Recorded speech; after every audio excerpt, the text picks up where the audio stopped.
మీ జాతకం ఎలా ఉంటుందో తెలుసుకోండి. వెంటనే జేకేఆర్ గురుగారి అపాయింట్మెంట్ తీసుకోండి. నమస్కారం గురుగారు. ఓం శ్రీ మహాగణాధిపతయే నమః. గురుగారు, ఇప్పుడు మనకి ఏమైనా దోషాలు ఉన్నప్పుడు కానీ నార్మల్గా అయినా కానీ చాలా మంది ఇట్లా నవగ్రహాల పూజలు అనేవి చేస్తూ ఉంటారు. అయితే నవగ్రహాల పూజ చేసేటప్పుడు కానీ, లేదంటే గుళ్ళో శనిదేవుడికి పూజ చేయించినప్పుడు కానీ ఇంటికి వచ్చి స్నానం చేయాలి అని అంటుంటారు. అంటే నిజంగానే నవగ్రహ పూజ ఏదైనా చేయించుకున్నప్పుడు మనం స్నానం చేయాలి అని అంటారా? శివాలయానికి వెళ్తారు కదా, హ్మ్. దేనికి వెళ్తారు అంటే మన పాపం పోతుంది దండం పెట్టుకుంటే, అభిషేకం చేసుకుంటే, అంతే కదండి. అంటే ఆయన దేవుడు అనే వెళ్తున్నారుగా ముందు, హ్మ్. ఆయనకి అభిషేకం చేసుకుని ఇంటికి వచ్చి స్నానం చేస్తున్నారా? లేదు. ఆంజనేయ స్వామి దేవాలయానికి వెళ్తున్నారుగా, హ్మ్. ఇంటికి వచ్చి స్నానం చేస్తున్నారా? లేదు. విష్ణుమూర్తి దేవాలయానికి వెళ్తున్నారుగా, ఇంటికి వచ్చి స్నానం చేస్తున్నారా? అమ్మవారి ఆలయానికి వెళ్తున్నారుగా, ఇంటికి వచ్చి స్నానం చేస్తున్నారా? అంటే వాళ్ళందరూ దేవతలు కదా, అంటే నవగ్రహాలు మరి దేవతలు కదా. హ్మ్. ఇక్కడ మనం తెలుసుకోవాల్సినటువంటి ప్రధానమైన రహస్యం, సత్యం ఏంటంటే అమ్మా, మనిషి జీవితాన్ని నడిపించేది నవగ్రహాలు. అవును. ఆ ఏ నక్షత్రమో, ఏ లగ్నమో, ఏ రాశో, ఏ మహర్దశ, ఏ అంతర్దశ, ఏ విదశ ప్రాణదశ, దాన్ని అనుసరించి ఆ మనిషి ఇలా ఉంటాడు, ఇలా చదువుతాడు, ఇలా దొంగ అవుతాడు, దొర అవుతాడు, అధిపతి అవుతాడు, అధికారి అవుతాడు, అధికారిని కొట్టేవాడు అవుతాడు, ఇలా అవుతాడు, అలా అవుతాడు అని చెప్పేది కేవలం మనిషి జాతకాన్ని అనుసరించి. ఏది ఎక్కడ ఎలా ఉంది, లగ్నాన్ని అనుసరించి ఏ స్థానంలో ఏది ఉందనే విషయం తెలిస్తే అతని జాతకం, అతని జీవితం మొత్తం అంతా మన చేతిలో ఉంటుంది, చెప్పగలుగుతారు. 120 సంవత్సరాల నవగ్రహ విధానం, నవగ్రహాల యొక్క జీవిత గమనం 120 సంవత్సరాలు. మనిషి కూడా 120 సంవత్సరాలకు అప్పుడు బ్రతికాడు. మన కర్మ ప్రారంభం మనం చేసుకున్న దానికి, ఎవరు చేసుకుంది వాళ్ళకే శ్రీరామ, ఎవరు తీసిన గొంతులు వాళ్ళే పడతారంటారు కదా. అలా కొన్ని కొన్ని కొన్ని కొన్ని చేసుకున్నటువంటి దానికి ఇవాళ 6 దశలు చూశాడంటే అదృష్టవంతుడే. 7వ దశ చూశాడంటే వాడిని మనం దేవుడిగా భావించవచ్చు ఈ రోజుల్లో. చూడండి కష్టం. 6వ దశ అంత్యదశ అని చెప్పేటమే. ఎక్కడో యోగం ఉంటే 7వ దశ నడుస్తుంది కాస్త, అంతే. వాడిని మనం దేవుడిగా మనం భావించవచ్చు. అది స్థితిగా మనం. ఎందువలనంటే అతని లగ్నాన్ని అనుసరించి ఏ గ్రహం ఎక్కడుంది, ఆ గ్రహం ప్రాణదాత, బుద్ధి ప్రదాత, జ్ఞాన ప్రదాత, చక్షు ప్రదాత, జ్యోతి ప్రదాత, దేనికి ఏ కారణానికి ఏ కారకుడు అక్కడున్న గ్రహం, ఆ కారకుడు యొక్క తత్వం ఏంటి, ఆ కారకుడికి మన లగ్నానికి మన రాశికి ఏంటి అవినాభావం, ఇవి చూసుకుని నడవతాం.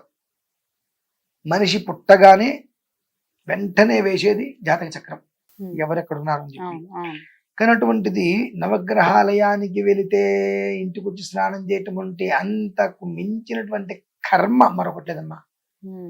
అండ్ అక్కడే గుడి దగ్గర కూడా ఒకవేళ నవగ్రహ ప్రదక్షిణ చేస్తే మళ్ళీ వెంటనే కాళ్ళు కడుక్కుని దేవుడి దగ్గరికి వెళ్ళి దర్శనం చేసుకోవాలని కూడా అంటుంటారు. మతిం ధర్మేం గతిం శుభాం, అంటే నీ మతి ఎలా అయితే ఉంటుందో నీ గతి అలా ఉంటుంది అని అర్థం.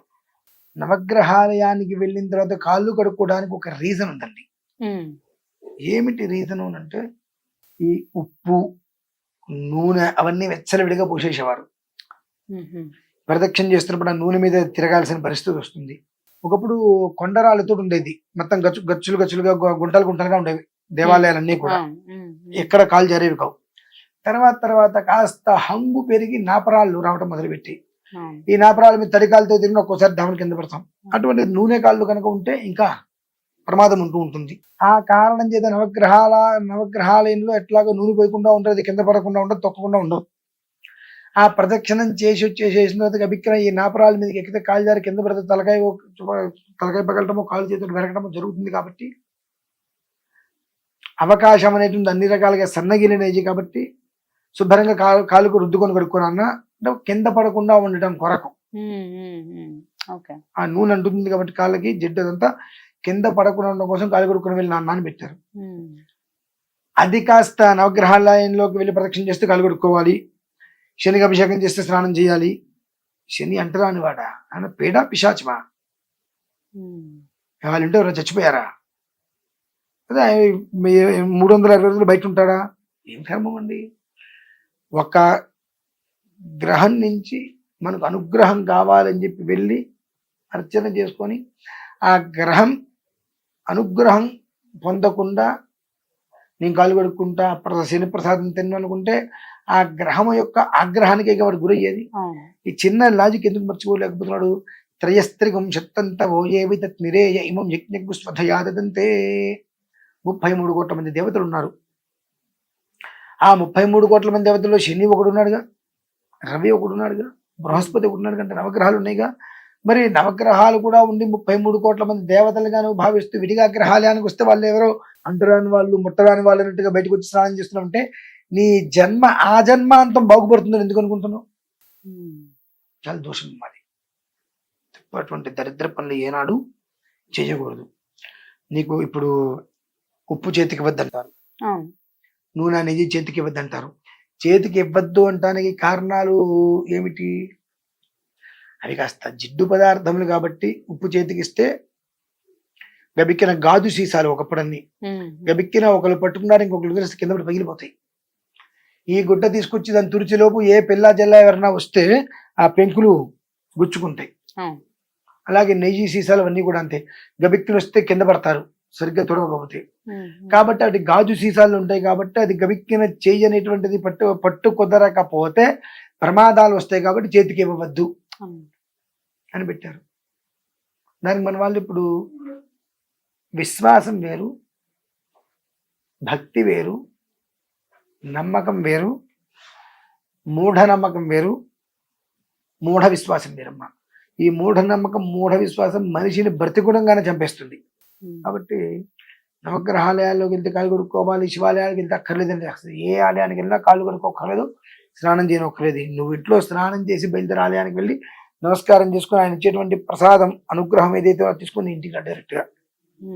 అంతేగాని ఇటువంటి దరిద్ర పనులు చేయడం వల్ల అగాధంలోకి మనమే వెళ్ళిపోతున్నాం.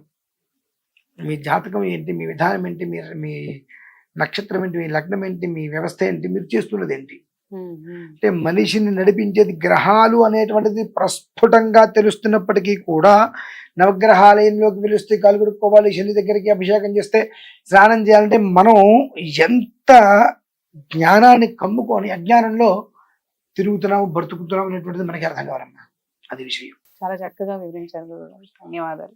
చూసారు కదా, మనకున్న ప్రతి ఒక్క సందేహాలని గురుగారు ఎంతో చక్కగా వివరించి చెప్తున్నారు. అంటే కూడా మనందరిలో ప్రతి ఒక్కరికి కూడా ఈ డౌట్ వస్తూ ఉంటుంది. మనకు తెలిసి నవగ్రహ పూజ చేయించినప్పుడు కానీ, లేదంటే ఇలాంటివి ఏమైనా దోష పూజలు చేయించినప్పుడు స్నానాలు చేయమని కొంతమంది అంటూ ఉంటారు.